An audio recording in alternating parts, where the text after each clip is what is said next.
everybody! Today the Bookworms are going to be reading The Frog Prince.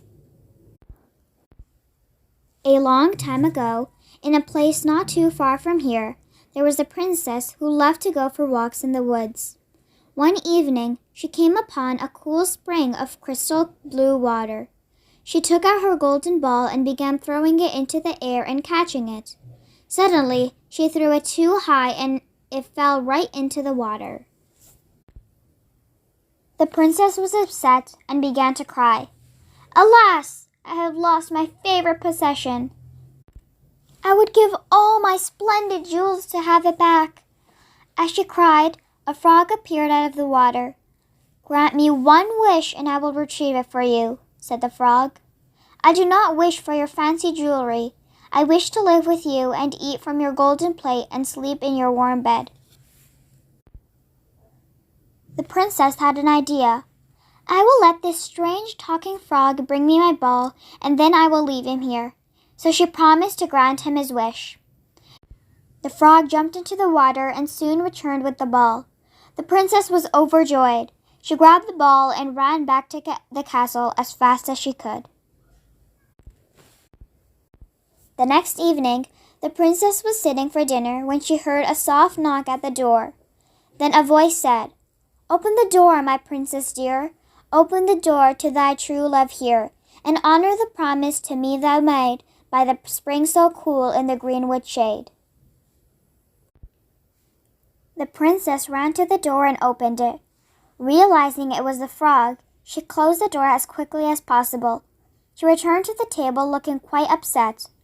"There's a terrible talking frog at the door," said the princess.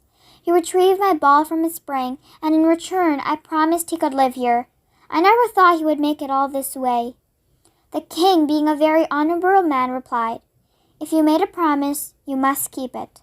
Let the frog in." The princess opened the door, and the frog hopped up to the table and politely asked the princess to share her golden plate with him.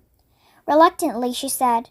Once the frog had eaten, he politely asked the princess to take him to her bed to rest. The princess took him and placed him on her pillow. There he slept all night long. At the first light, the frog awoke, hopped downstairs, and left the castle. "Oh, good," said the princess. "He's gone. I'll have to deal with him no more." But she was mistaken. For the very next night, she heard the same knocking on the door. She opened the door, the frog ate his fill, and he slept upon her pillow all night long. In the morning, as the day before, he simply hopped away. Then the frog came again a third night. As she closed her eyes to sleep, the princess wondered how long she would have to endure this awful routine. But the next morning, when the princess awoke, the frog had returned into a handsome prince. He explained how a malicious fairy had turned him into a frog, and the curse was lasted until a princess let him eat from her plate and sleep in her bed for 3 nights. "You have broken this cruel enchantment. Now my new wish is that we will return to my father's kingdom and you will marry me," the prince proclaimed. After a long courtship and becoming the best of friends, the young princess finally replied, "Yes, I will marry you." The two of them lived happily together for the rest of their days. The end. That's it for today. I hope you guys enjoyed. Make sure to like, comment, share, and subscribe for more read-alongs. Until next time, bye!